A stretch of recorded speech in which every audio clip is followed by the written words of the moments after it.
Well, thank you for inviting me. That's what I wanted to say. I have come to London with many incarnations. I was remembering my first incarnation as a Boy Scout way back in 1955, just returning from 8th World Jamboree held in Canada. So I was interviewed by BBC about my experience in Bangla program.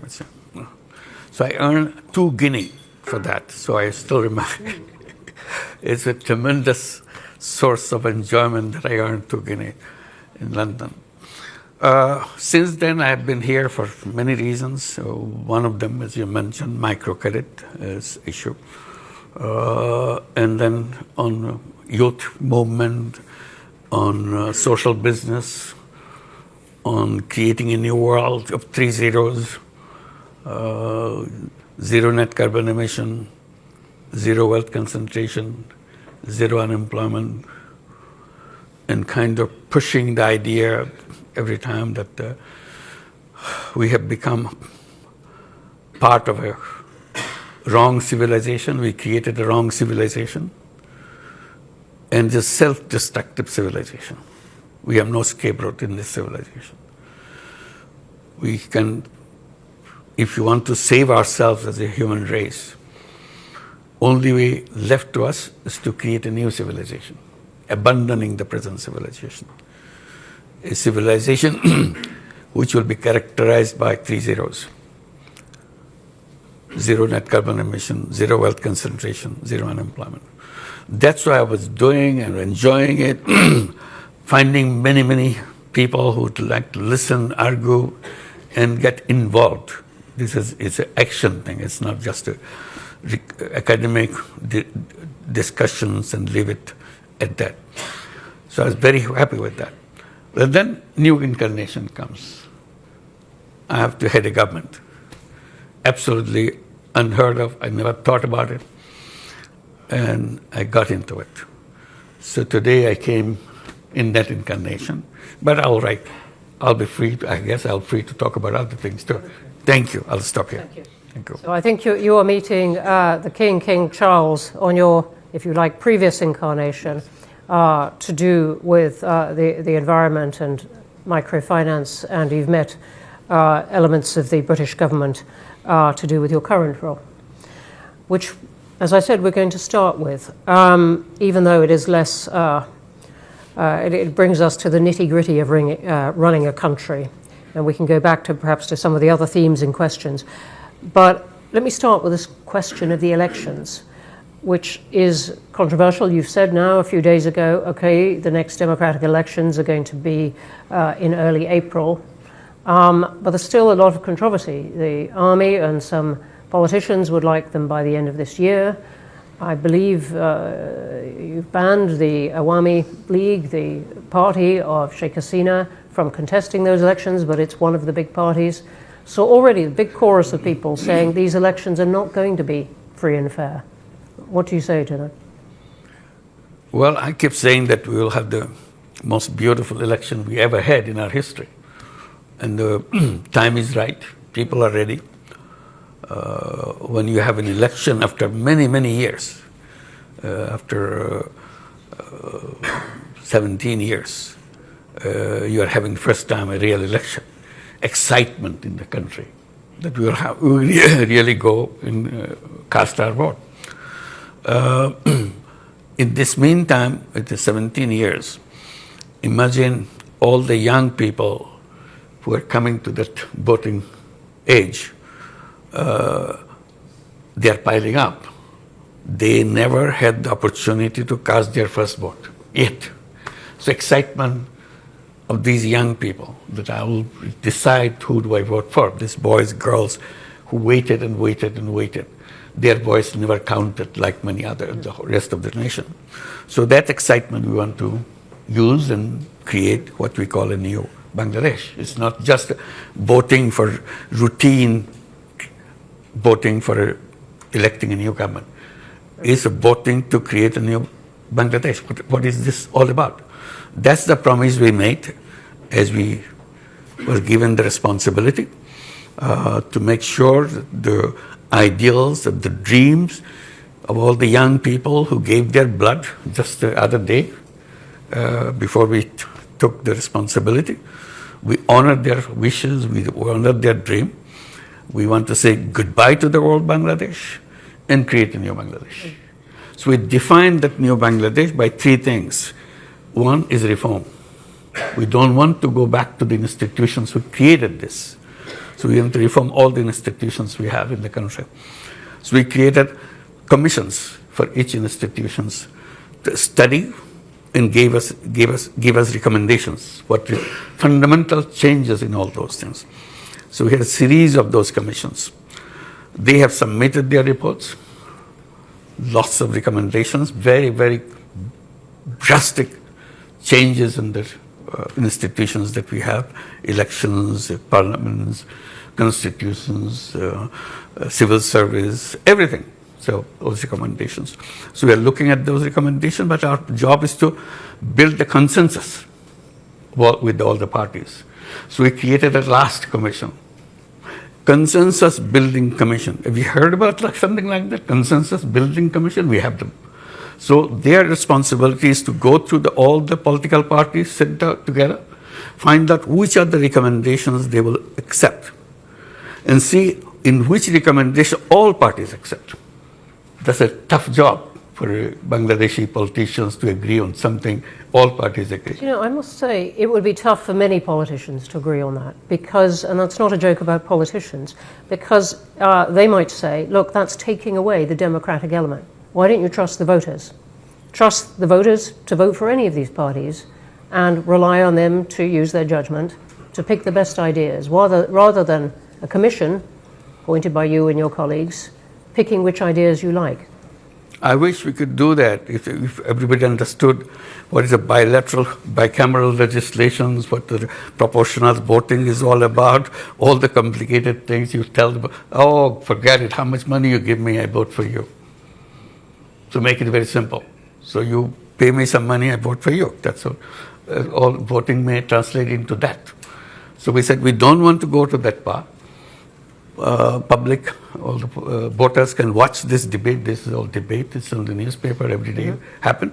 So ultimate aim, to make it short, ultimate aim is to get all those recommendations where all the parties agree, put it in a separate piece of paper. This is where all the parties agree. And then we celebrate all the parties signed that agreement. We call it July Charter. And we are waiting for July to come next month. This charter will be presented to the nation, July Charter, and we celebrate. On this basis, now we'll have the election. That's how the election procedure was done. So one is the reform agenda. Next is the trial of the people who are perpetrators of all the things that happen in Bangladesh. I don't have to elaborate. It's a huge thing. It's a terrible thing that happened to Bangladesh. People were killed point blank on the street every day. Your son, your daughter went out, never came back, just shot. Two friends went out in the street saying goodbye to each other. We may not come back. Maybe one of us will come back, another will not come back. We say goodbye to each other. Went out of the street. Either none of them came back or one of them came back. And that's the period we passed through. This is coming as almost a year now. So we'll be celebrating those days of July and August and have this charter. And one is reform, another is the trial of all the perpetrators of this. People disappeared every day, and nobody knew where they disappeared. Where did they end up their life? And horrible stories after stories. These are all documented now. So we have to find out why it happened, who did it, under whose orders. So we have to try them. So this is another agenda for us. Number 3 is the election. So we are talking about the election. So these 3 is our responsibility. So I'll come on to the trials of people involved in a moment, but I just want to stay for just one moment on this question of the Charter, because critics of what you're doing would say, look, you're ruling out lots of political parties, anyone who doesn't agree with this Charter, for example, the Awami League. So you're not really giving people a choice. That this is not a democratic process. This is a very nice, wrapped up in lots of words about consensus, this is an authoritarian step for Bangladesh to take? Yeah. Well, there's a debate about that too. I mean, the debate is Awami League a political party? If they can kill young people on the street just like that, make people disappear just like that, steal money just like that, would you still call it a political party? So that's a debate. This is not a judgment. The issue came on the 5th of August. The former Prime Minister fled the country. So people were celebrating in the whole country. Finally, we are free. So we thought this ends on the 5th of August after departure of former Prime Minister. For us, chapter is closed. This part is over. Now it's a country without them. But those who fled, for them it didn't end. They continued the same thing, in absentia, doing it from another country, exciting people. They're fighting on the street. This is the 10th month now. None of that party has ever expressed this remorse. Sorry, our fault, somebody's ordered, somebody got killed, I'm not responsible for it. I feel terrible that I have to be part of that. None of them. So we are for them it continues. So for us it is ended. So we don't feel safe there on the street demonstrating. They're threatening the people who are already the leaders of this uprising. So safety of the country, safety of the politics of the country, the nation has decided that for the time being, the activities of Awami League will be suspended for the time being. That's all we have done. We have not banned Awami League, we have not done anything. Until the trial is over, that's all. The trial of those people? All the people who were found guilty. So let me ask you then about that. 𝗕cie Hasina is obviously under the care of India, now in a secure house there, which she fled to. We'll come on to relations with India as a result. But if I said to you, why not leave the question of the trial to the next elected government? What would you say? Why is this interim government going to deal with it? I didn't decide it. We are given this task by the people who invited us to take the responsibility, 3 tasks. And we accepted those 3 tasks. We are just going through that. Let me just ask you one other thing on this particular period. I'm looking over at some of the media, but there have been a lot of reports of a clampdown on media in Bangladesh over this period. What is your response to? It's false. It's not true. Not true. They never had so much freedom in their life. They can say anything they want. Yeah, we may hear some of that later. I know. Yeah. Let me come on to other questions about the economy, which is the role of anyone who takes on a job as you have done, and suddenly dealing with the economy of your country at a particularly difficult time. What has been the impact of the upheaval in tariffs that the world is going through? Well, this is a very tough job for us. While the world is going through all these problems, we are going through another set of problems. We are at the 0 level of our economy, or a negative level of our economy. Not only 0. 0 is still, you have positive thing that you can move. We have huge bills to pay because all the mega projects previous government took, so that they can make lots of money out of that, cut from those things. Now they are maturing to be paid. We don't have any money. All the resources from the banks, from the other sources, non-banking sources. In total, we estimate, given to our white paper, $234 billion taken away from the country, and documented in which way, and so on and so forth. So that's where we are. Resources gone. We start from obligations to payment. It's a negative. Our foreign exchange reserve at the bottom because it's empty.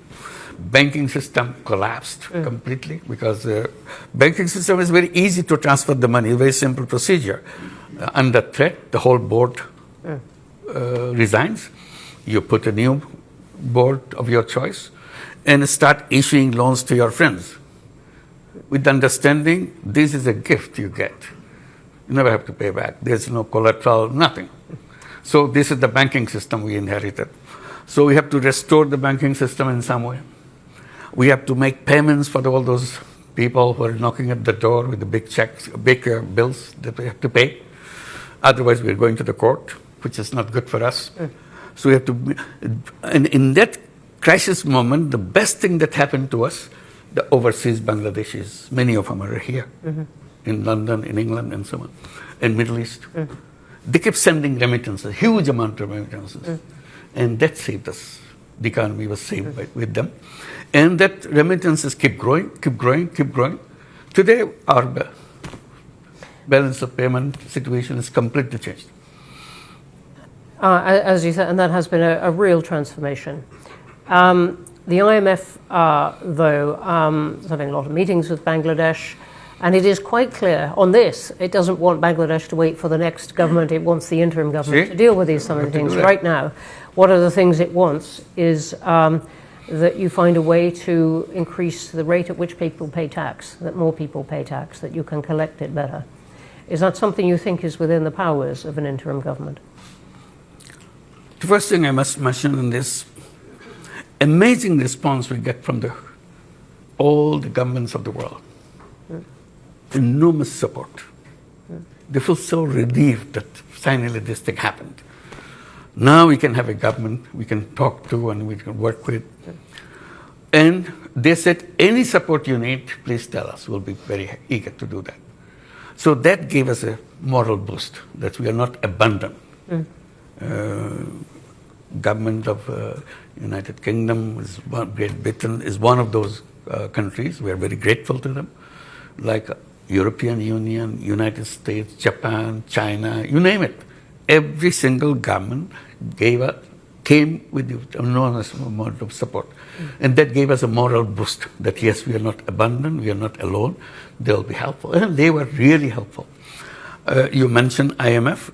Yes, IMF also helpful, World Bank is helpful, all the international agencies. Not everyone uses those adjectives, so I'm telling you it's a very concrete thing. Yes. The one that IMF came into the picture because the last debate that we had for the final release of the fund, the IMF was controlling and they agreed to give us, that you have to open your foreign exchange rate.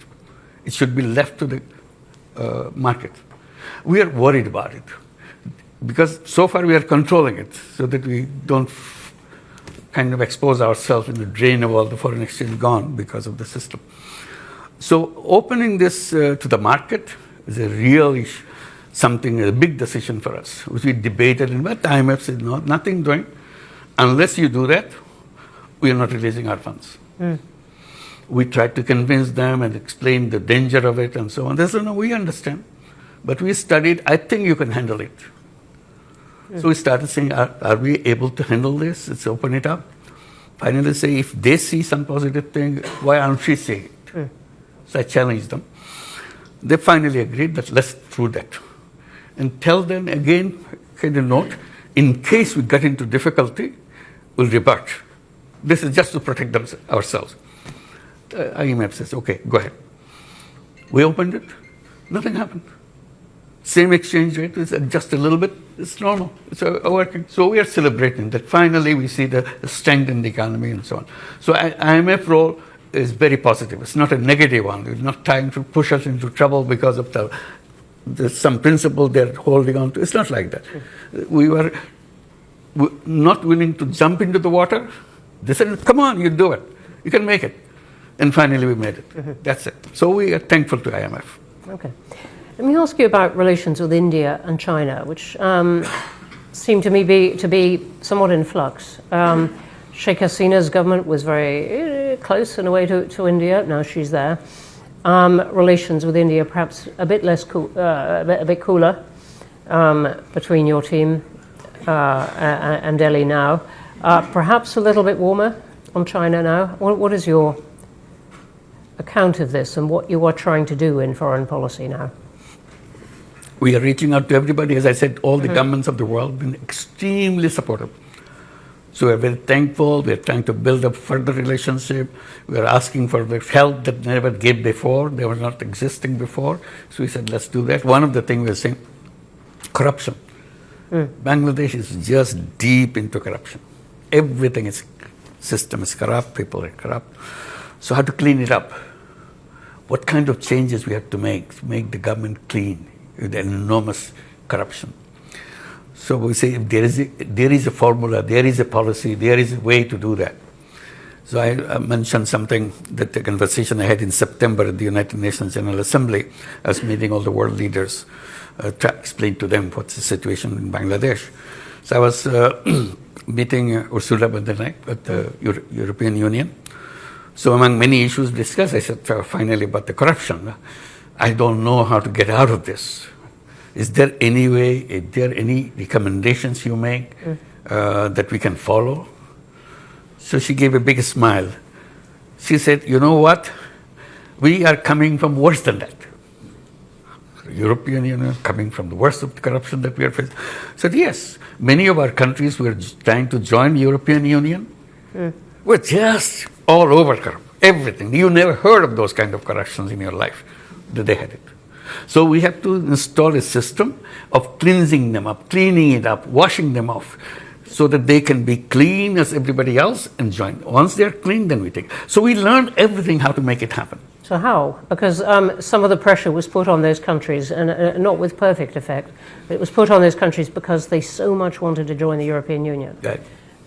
So what is the pressure on Bangladesh politics and society to clean up? It is a historical moment for us. If you can't do it now, we'll never do it.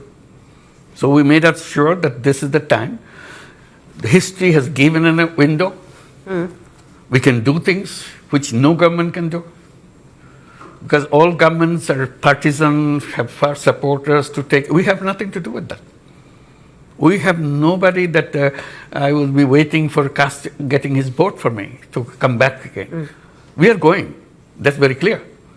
So we have the moral strength. As the interim government. Absolutely. Yeah. Interim government is a historical opportunity. It's an amazing opportunity. So how in the short year, the 9-10 months that you've got, how are you going? And I'm interested. Chatham House has done a lot of work on corruption. Our most recent big project in Nigeria, but it's a problem that many countries have. I'm just interested in what you are trying to do. Just want to give one example. Yeah. You need a passport. You have to go to the passport office, apply, and somebody will show up. You applied for a passport.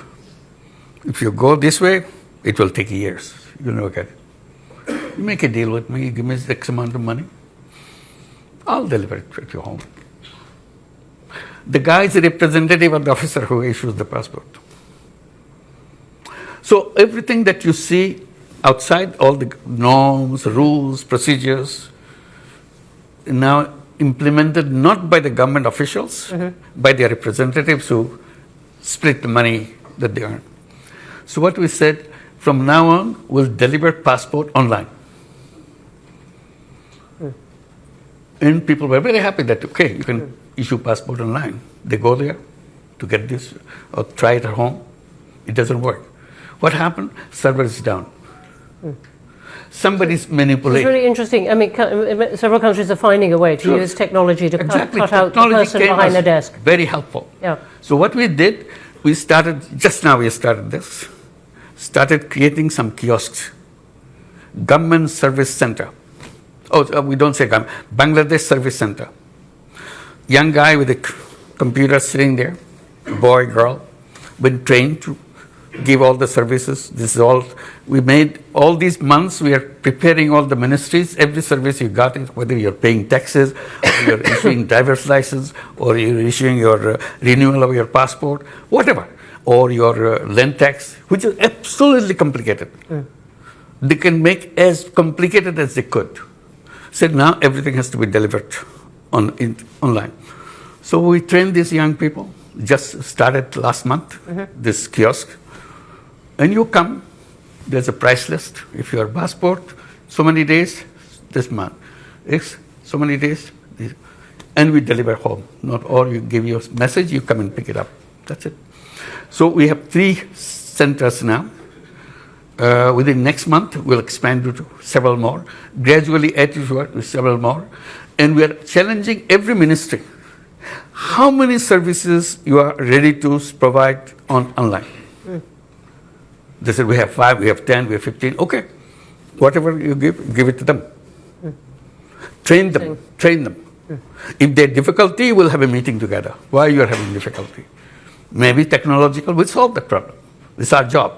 I said, the task of the interim government, by the time they leave the government, all these services will be available to people, and all the ladies at home in the villages, women, housewives, they will be delivering these services. We'll train them, they will deliver it. They don't have to come to the city to do that. Wherever you are, you have the computer, you have the everything. Or the phone, yeah. So this is the journey that we want to complete. All right. So thank you for that detail, which is very inspiring. I want to jump to a vision of something much more difficult, which is the Rohingya. Hundreds of thousands of them in the camps. What is going to happen? Well, that's the question I raised as we came to the responsibility. Rohingya is mentioned. Only time they mention who is paying for their food, who is paying for their education of the kids, that's about it. I said, then what? No question. Nobody's answering that question. There are international organizations helping this. I said, the question must be answered when they're going to go back. What is their future? That question was never discussed. I said, I want to discuss that. I want to raise that. So we went to the United Nations General Assembly. I had a special meeting of all the donor countries who were helping the Rohingya issue and raised this issue.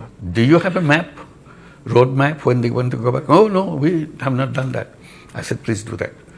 Because unless, even if it's 10 years, 20 years now, have a date. And we know 1 year's less now, another year gone, and we go there. So we are working very hard to make sure that we can repatriate those people to go back. In the meantime, we have problems. US government stopped all the money. USAID money suddenly disappeared. And what used to be $12 a month per person for food, suddenly that $12 disappeared. Somebody said, okay, we can accommodate for 2 months for $6 a month. I said, okay, 6 months. Now it's $3 a month. What do you do with $3 a month for whole food for a family, for a person or something? So we're going through that process now. So organizing, again, going back to the world community, said, look, you asked us to host them. We are hosting them. But responsibility of maintaining them, you took yourself. So please don't create a problem. Who are you talking to in that? Who do you really have in your sights that you would like help from? There's a whole group of countries who are with us, who was connected with the Rohingya thing. We have meetings with them. Is the UK one of those? Of course, it's a very important one. Not only one of those. The UK is a very important supporter of the whole thing, even now, in this crisis period.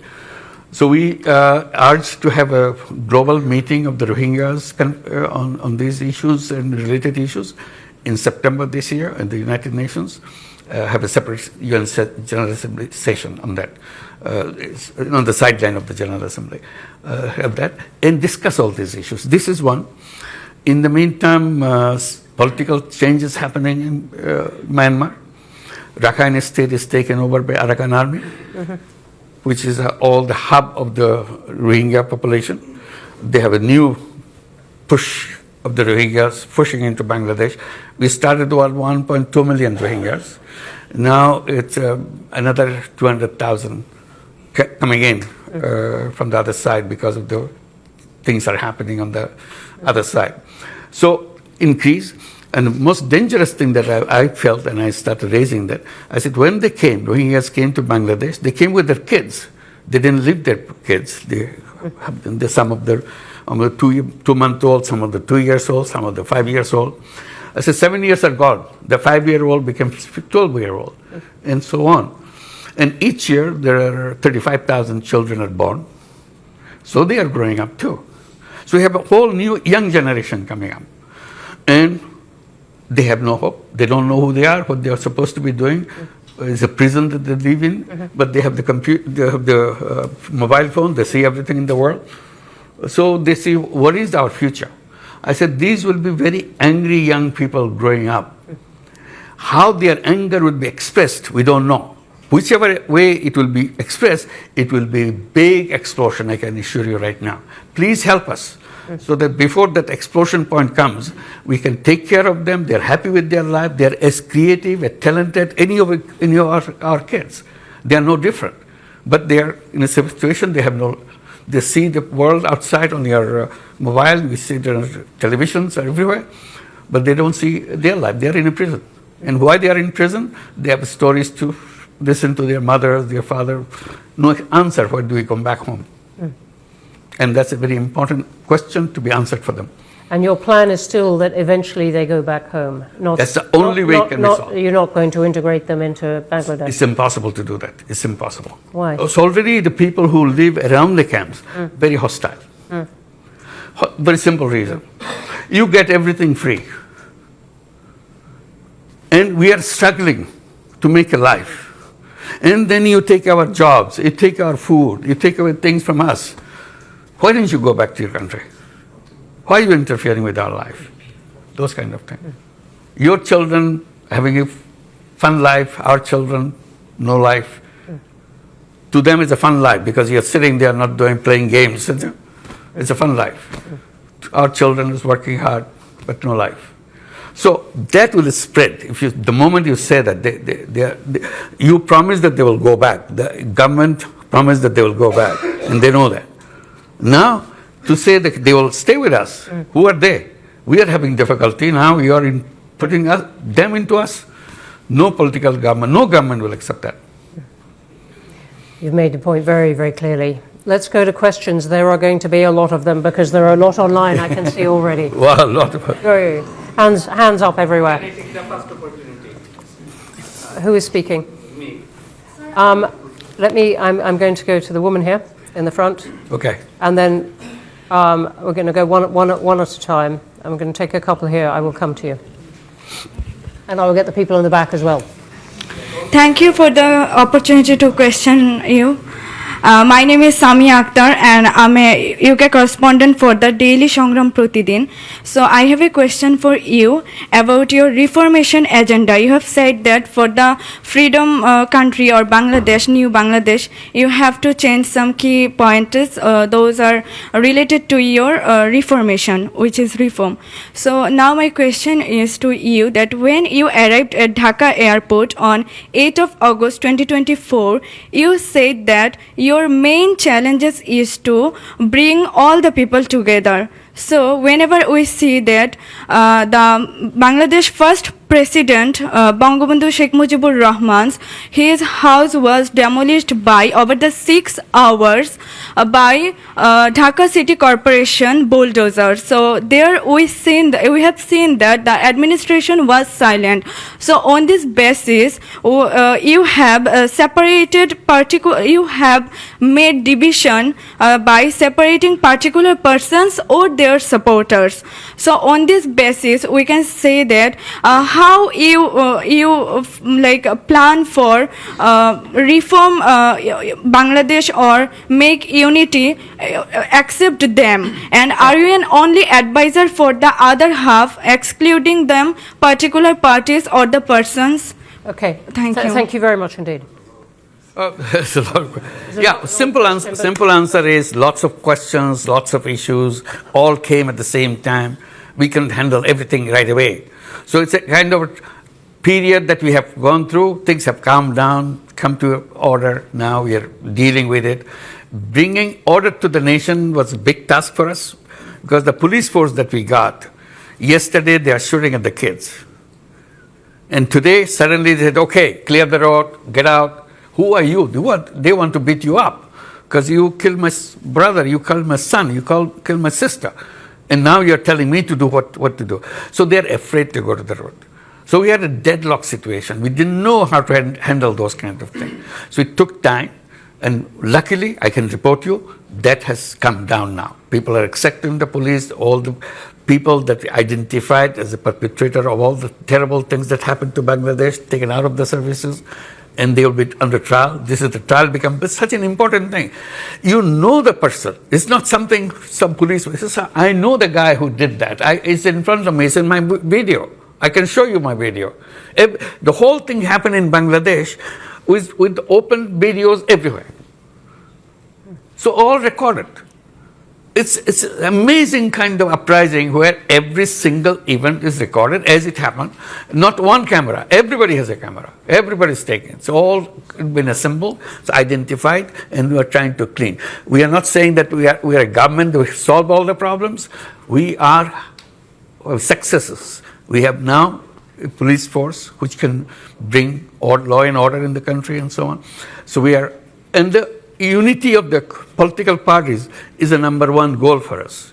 We have been sitting together. All this thing we're talking about creating a July charter. It's not an easy thing for all the parties to sit together and debate. But we're doing that. And I'm promising you here, and I hope I can deliver you in July. July is next month. That charter will be announced in the presence of all parties. That's the best unity you can get in any country after a revolution within a month, within a year. Okay. Thank you very much. The front row here, the man next to you. It is so packed. Thank you, Chair. I'd like to say who you are, please. My name is Bulbul Hassan. I work for Chatham House Television. I've got a very precise question. People in Bangladesh, a significant number of people in Bangladesh, apparently disillusioned with the conventional political system. So once the election is over, the democratically elected government takes over. Are you in a position, or do you have any desire to be a part of that government? No way. No way. Good one. I think none of our cabinet members would like to do that, not only me. So our job is to make sure the transition is managed well and people are happy when we hand over power to the elected government. So we want to make sure election is right. That's a very critical factor for us. If the election is wrong, this thing will never be solved again. It will be very difficult. Thank you for the question and answer. Right, Mika, last one in the front row here, and then I'm coming to the back, and over here. We've got good time. Not for everyone, but lots of time. Sorry, it was me. Sorry, no, I'm this chap here. Sorry. Hi, thank you very much for arranging this event. My name is Dewan Mehdi. I'm the Director General of British Bangladesh Chamber of Commerce and Industry.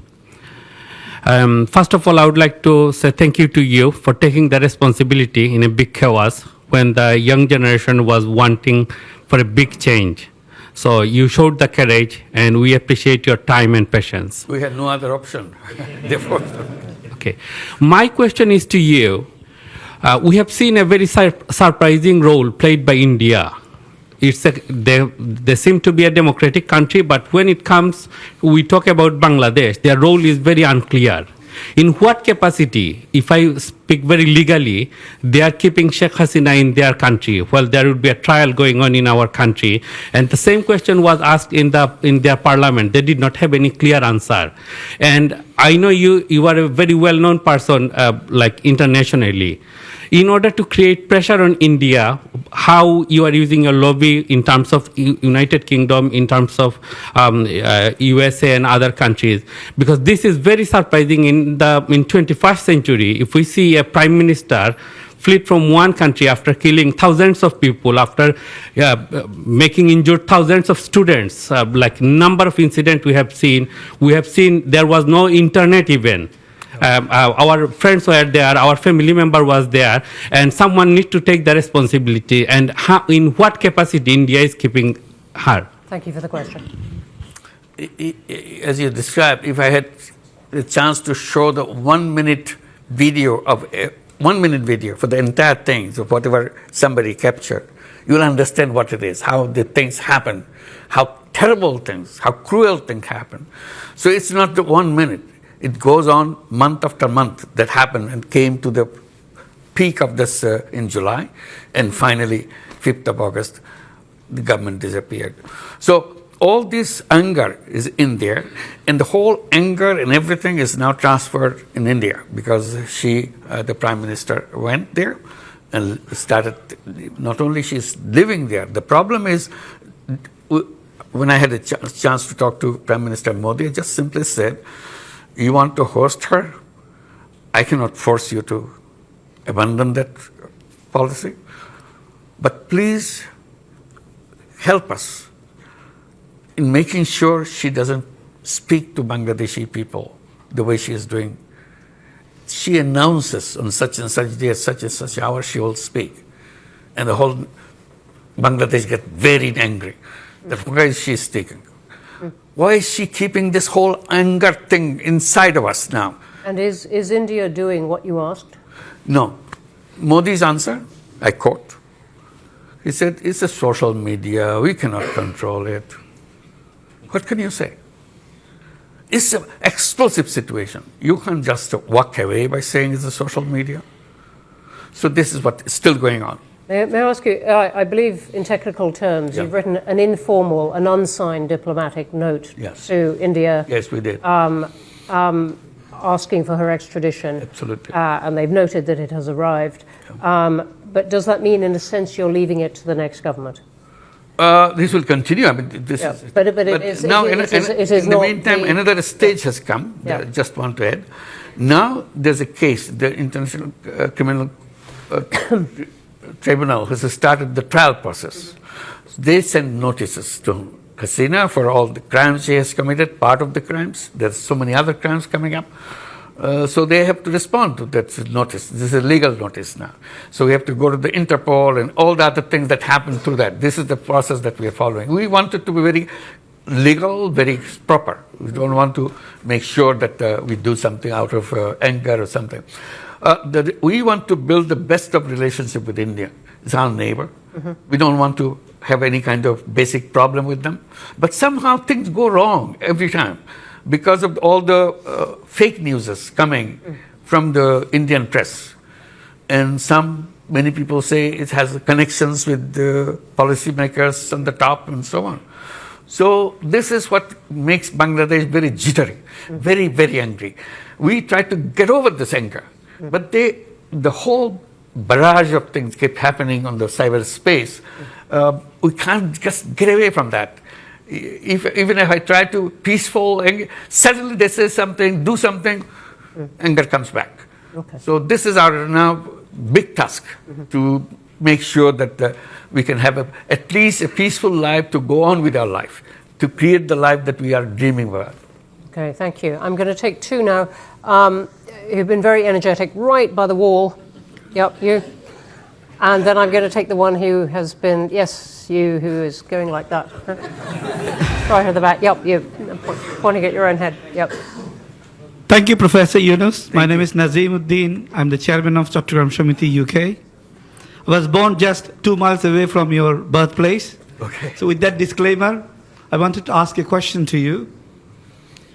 Will you seize this opportunity, this moment, to break free from fascist structure and system, and then allow the people to vote for the reforms that you are taking and embed that reform into a constitution, and through referendum allow people to vote for it? As far as I'm aware, about 20,000 comments that I read on social media, 95% people support your reforms. We don't want to be hostage to political parties. Why don't you just go back directly to civic societies and the people and allow them to vote whether they would like to go ahead and change Bangladesh for the future and make it a real tiger for the world economy. Thank you. Thank you. I want to be clear. Are you asking for a vote on the charter? Absolutely. What Yeah. I'm asking is that July Charter, of course, will be a legally binding agreement. Yep. But in order to sustain that reform, it needs to be structurally built in within Constitution. You'd like a vote on that? Yeah. Yeah, we heard about that, about having a kind of referendum on the issues that we have. There are so many complicated issues. The argument is referendum will be meaningless because most of the people don't even understand what you're voting for. So people will laugh at it, that it doesn't make any sense. So it's the politicians representing the people, all parties. They are involved in all these political issues and all the national issues, and they're supposed to understand, they're supposed to debate. If they have agreed together, all parties, that's what we are focusing on, all parties, then it's more real than giving it to a referendum of all the package. It's a big package. So this is what the path we took. But referendums have lots of problems with them, as many countries know, but... You must be referring to something, they're smiling. But it would answer the point, the challenge to you, that this charter is in some way not democratic. We can come back to that. Let me come to you who stood up. You've been very energetic. Chief Advisor, welcome to London. Thank you. On behalf of British Bangladeshi community, I'm Councillor 𝗧𝗿𝗂𝘂𝘁𝗵 Khalid. I'm also a practicing barrister, British Bangladeshi practicing barrister in London. I have two questions for you. How confident are you? Could you possibly have just one? It's very quick two questions. I'm not going to make a statement. How confident are you that the political and democratic organs will be well equipped to hold a general election, a credible election with level playing field by April 2026? We'll try our best. And secondly, British Bangladeshi community would like to have a meeting with you. Do you have a plan to meet British Bangladeshi community who are eagerly waiting to meet and have view exchange with you? Thank you, Chief Advisor. Thank you. Thank you very much for inviting. I wish we could, but our program made such a packed program. We are rushing from one to the other. Thank you so much, but definitely we'll try to keep in touch. Thank you. We can take this Very kind of you. as part of the meeting. I'm going to the woman in a white shirt there. Sorry, I can't quite see. Yes. Thank you. Hello. Professor, my name is Dr. 𝗬𝗍, and I'm very, very interested in Bangladesh and especially the young generation, the generation which stood up for justice. And this is a role model for all of us. My question is that with the new technology such as AI, what can be done? What is in your policies and support you're giving to that 10 million student who rose in terms of, having a hope for future, getting a foot place in the market, in the global market for future and for jobs? And there are obviously countries around you that are running special AI programs. Is there anything that we can do to help and support the students especially? Thank you. Thank you. Thank you for your offer. It's a very important offer. We want to be supportive of the young people as much as we can.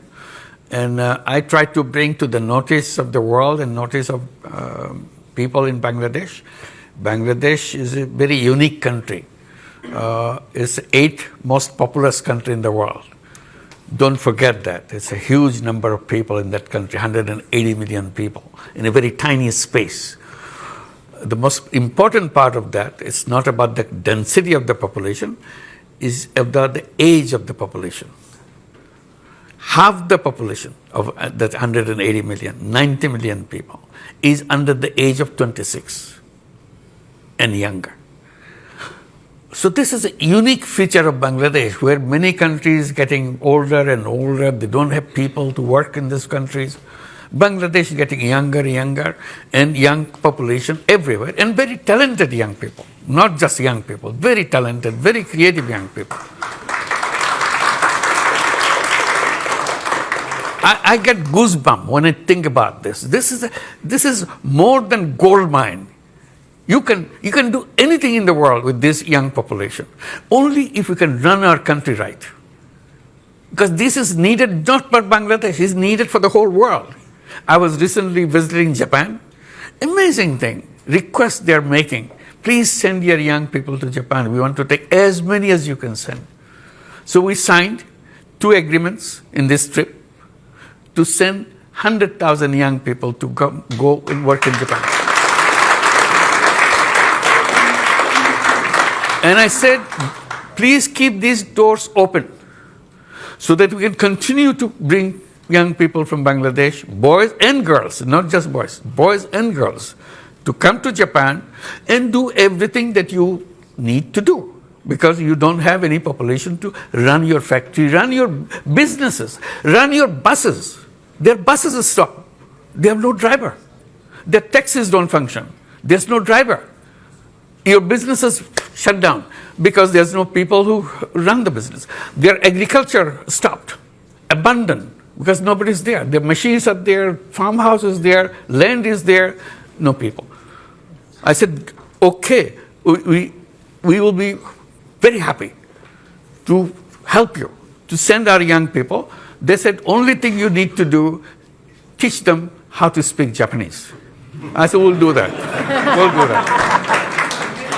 Is it a great So we are a very answer? lucky country. That's what we say. We're a very lucky country to be so resourceful with human beings. Great. No, can I? I'm sorry. I'm going to come here to the front row. There's a storm of people with things to say. Thank you. Give me a chance. Assalamu alaikum, Dr. Muhammad Yunus. First time I met with him in France when Grameen Czech fair. Second time in 2099 when Bangladesh problem is arsenic. Yes. This time Dr. Yunus held one meeting in Paris. This time I was there. Third time I met with him in Spain. This is a wonderful history, but please could you get to the question? Thank you. Today I am, thank you for everybody to arrange this meeting about in Bangladesh situation. But I want one question. Dr. Yunus, please held the election upcoming 2026 you declare in April. We want to see for the foreign Bangladeshi people also, we have to give a right for vote. This is my... That's right. Thank you. Bye. That's our promise. We'll do that. Thank you. Okay, thank you. Sorry, I'm going to take the woman in the second row here. Yep. Thank you. My name is Halima Begum. I represent Oxfam, but mostly I'm here representing my mother, who cannot be here today, and it's an honor to be in this space with you today, Chief Advisor. My question is... Please give my salam to her. Thank you very much. She will be so pleased. The question really I have is how much security can you offer to the protection of women's rights and gender? Because often when we see challenges around democracy, it's women who are then exposed. And as we know, the rollback of gender is quite a significant concern at the moment. Thank you. Thank you very Thank much. you. There are not so many women We had in the this Women audience here Commissioner, today, so thank you for the question. Very bold recommendations. Women are outspoken. There are many members in our cabinet, represent them, women cabinet members. So the status-wise, we are doing the best possible way. We are not perfect. Definitely Bangladesh has lots of difficulties in getting all the rights established in an open and fair way. But government is committed to establish them. That's all we can assure you. Thank you. Thank you. And the woman here in green on the aisle. No, sorry. I'm so sorry. It was a very good beginning. Let me see if we can get you in. Let me see if we can get you in as well. Yeah. Thank you very much. Thank you. It's what? It's on. Your Excellency, welcome to London. My name is 𝗕𝗫 𝗕𝗀𝗃. I work for Chevron. So we are one of your largest investors. We've been partnering with your country for over 30 years. My question is, what actions your government is taking to attract foreign direct investments into Bangladesh and specifically into the energy sector? Thank you. We are very, very active on that. We have been holding summits of investors, and Chevron is a participant on that. We're inviting many other companies to come and invest. And we are promising them something very important, that you don't have to come and invest here just to sell your things to Bangladesh. Bangladesh is offering itself to be the production hub for the world, not just for Bangladesh. So we provide young people that are ready to work for you, and we provide all other facilities so that you can plug and play situation. You bring your factory, produce it, and sell it to the world. In return, also, we are promising that we will build our port facilities in a world-class way so that you don't have any difficulty in bringing things to Bangladesh and sending out your products that you have produced here. So that's how we are bringing the investors, not only for Bangladesh, we also keep reminding them, you have a big market right here, not just Bangladesh. You can produce to Bangladesh. We have all the communication things we'll fix it up to deliver it to Nepal. Nepal is a country that cannot access to the ocean, so we will give you the access to the ocean, and you produce it, bring things to Nepal, to Bhutan, even the seven sisters in India, where also we open up, so that we all prosper together. This whole region is a potentially very attractive region for productions. So we are inviting all the companies to come and make use of all the facilities that we are creating. Thank you. Thank you. And I'm going to take a couple of questions from online. There are brilliant questions online, particularly about the election process. I think we've covered it as much as we can in the time, but thank you for the questions. Let me take a pair of questions which are on the Bangladeshi community in the UK. One from 𝗕𝗫𝗀𝗁 saying, Your Excellency, Bangladeshis living in the UK are sometimes regarded as a disadvantaged community in comparison to others. What advice would you offer to help shape a more prosperous future for them? And then there's one from Katie Dominy saying, what would you like the British Bengali community to do to help Bangladesh? Absolutely. This is an opportunity of lifetime. That you are here, you are lucky that you have access to so many knowledge and success and services and resources. Please bring it to make changes happen in Bangladesh. This is the time for Bangladesh to change fundamentally, not just a touch and go kind of thing. It's fundamental changes Bangladesh is waiting. One of the things we're encouraging to build up apps so that you can tell us who is willing to do what kind of facilities, what kind of knowledge, what kind of ideas that you can share with us, so that you can come and help us to build the country that we are all trying to help transform itself in the quickest way possible. The potential is there. Simply connections with the people. You are here is a tremendous resource for us. Here in the USA, in Japan, in many other countries, the Bangladeshi community, very resourceful community, and we'll be very happy to have your support and your work. Thank you.